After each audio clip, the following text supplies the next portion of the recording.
10 things every man should understand. Number one, sexual consent is essential. So number one, sexual consent is essential. And what is consent? So consent is when a person agrees by choice and has the freedom and capacity to make that choice. So one should understand that, and this is obviously also is within a marital relationship, within a marriage, that one should not have intimate relations when your wife, when the woman doesn't want to have relations or if it's against her will. So again, sexual consent is essential. Number two, how to make a woman feel safe. So this is about emotional intimacy. So it's important that a woman feels both emotionally and psychologically connected and protected with you. So this is very important that every man should understand that when women say that they want safety, it's not only financial safety and physical safety, but it's also emotional safety. And that's about being connected with her partner, with her husband. Number three, arousal non-concordance. Number three, arousal non-concordance. And this is effectively where there's a mismatch between the mind and the body. And this is where to to and this is where what there's a mismatch between desire and arousal. So this is where, for example, you can have in a woman's case where a woman can show physical signs of arousal, but she doesn't have the desire to have intimate relations. So what that means is, so for example, a woman can have her vulva, her vagina can be self-lubricating. She can show signs of wetness, vaginal wetness, but it doesn't mean that she actually wants to have intimate relations. It doesn't mean that she's actually really turned on. It can be a physical reaction. The same way as us as men, when we wake up, usually you can have morning woods, like you have an erection. It doesn't mean that you actually want to have intercourse. It's just a physical reaction. So again, that's what arousal non-concordance is when your body is like giving an indication for one thing, but your mind is saying something else. So, and it can work both ways where you can want to have intimate relations, but you can't get an erection because you may have erectile dysfunction or some other issue. So again, that's an example of where the mind wants something, like so the mind wants it, but the body is not showing signs that it's actually ready to engage in intimate relations. So it's also important, especially in the context of consent, if a woman shows that if a woman is self-lubricating down below, or even if her breasts are hard or her nipples get hardened, it doesn't necessarily mean that she wants to have intimate relations. So this is like again, it's an example of arousal non-concordance, and the reason or the way you could really know if a woman obviously wants to have intimate relations, obviously if she verbalizes it, if she tells you, if she gives you affirmative consent. So number four is anorgasmia. So number four is anorgasmia, which is the inability to climax or the difficulty to have an orgasm. And this refers to where, in a woman's side, for example, she finds it very difficult to have an orgasm despite being stimulated for a sufficient period of time. And there are two types of anorgasmia that I will talk about. There's primary and secondary, and there are some women who cannot have an orgasm. Doesn't matter if you have penetrative intercourse, if you stimulate them with your tongue, if you stimulate them with your hand if she has a vibrator. There's some women who find it very difficult to orgasm, and there are other women who they can orgasm, but in certain situations they can orgasm via clitoral stimulation, for example, but they can't orgasm via penetration.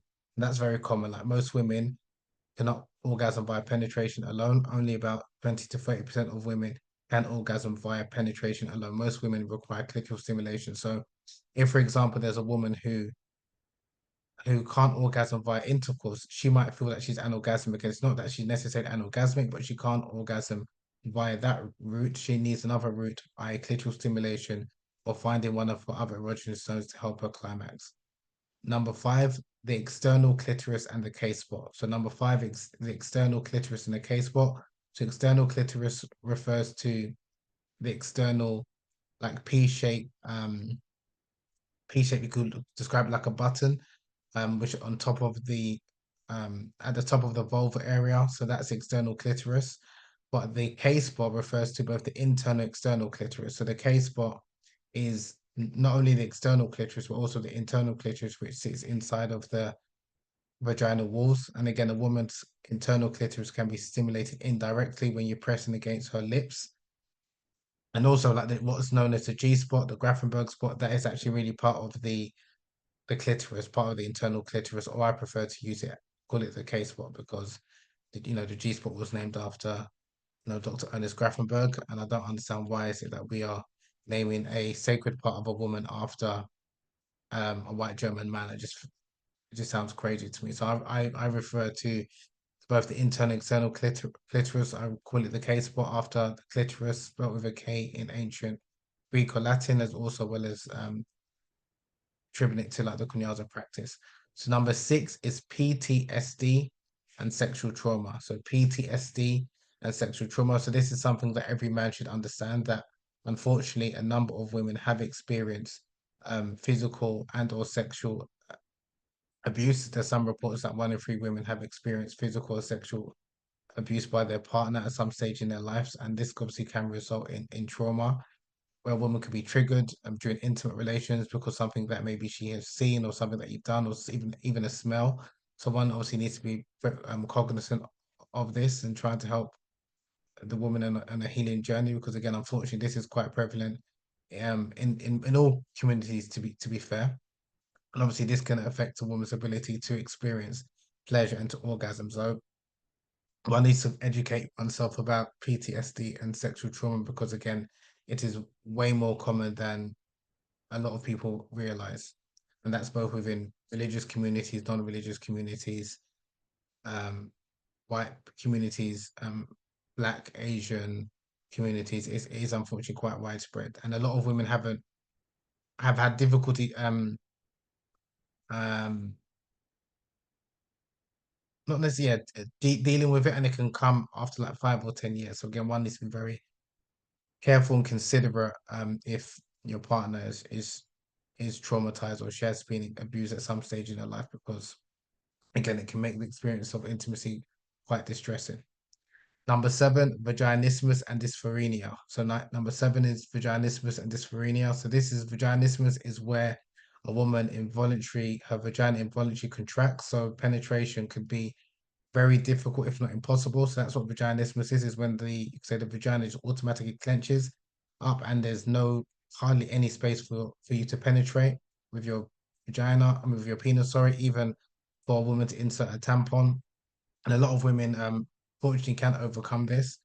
And it's not necessarily a phobia of sex, but it could be because of negative attitudes or growing up in a sex negative culture or upbringing. So that's why even when a woman is married, she might have vaginismus where penetration can be more or less impossible. But again, there is professional help, and some women also use dilators to help overcome this for vaginismus. Now, the second, dysphoria, that is basically painful intercourse, and this is where it's a condition where intercourse is extremely painful.